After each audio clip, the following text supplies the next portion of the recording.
அனைவருக்கும் கணித வணக்கம். இப்போ பார்க்க போகிறது 7ஆம் வகுப்புக்குரிய கணக்கு 2ஆம் பருவம் பயிற்சி 3-4 10வது கணக்கு பார்க்க போகிறோம். 2a² + 3ab - b² minus 3a² - ab - 3b² இன் படியை காண்க. ரெண்டு சமன்பாடுகள் கொடுத்துருக்காங்க.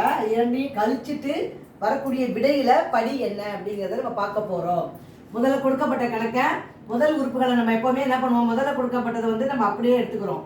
2a² + 3ab - b². இப்போ இந்த மைனஸால பிராக்கெட் உள்ளதை பெருக்கி போட போகிறோம்.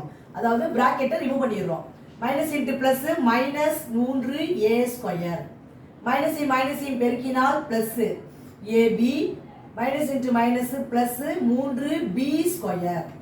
இப்போ பார்த்தீங்கன்னா ஒத்த உறுப்புகளை ஃபஸ்ட்டு கூட்டுறோம்.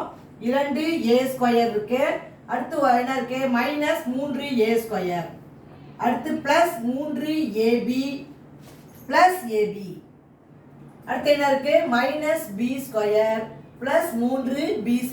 ஒத்த உறுப்புகளை பக்கத்தில் எழுதிக்கிட்டோம். இப்போ கூட்டவோ கழிக்கவோ நம்ம செய்து ஆன்சர் போட போகிறோம். இது பிளஸ் இது மைனஸ், அப்போ கழிக்கணும். 3ல் 2 போனால் 1 -a². அடுத்து 3 1 4 பிளஸ் 4ab. இது மைனஸ் இது பிளஸ், வேறுபட்ட குறியீடுனா என்ன செய்யணும், கழிக்கணும். 3ல் 1 கழிச்சோம்னா 2 பிளஸ் 2b². இது வந்து நம்ம கழிச்சு போட்ட ஆன்சரு. கேட்கப்பட்ட கணக்கில் கேட்கப்பட்ட விஷயம் என்ன, படி. இப்போ எது பெரிய அளவில் உள்ள அடுக்குன்னு பார்க்குறோம். இங்கே 2 இருக்கு, இங்கேயும் 1 1 2, இதுவும் 2 தான். அப்போ படி வந்து 2. இந்த கணக்கை பொறுத்த வரைக்கும் வரக்கூடிய விடை என்ன அப்படின்னு பார்த்தீங்கன்னா 2. படி வந்து 2. புரிஞ்சுங்களா?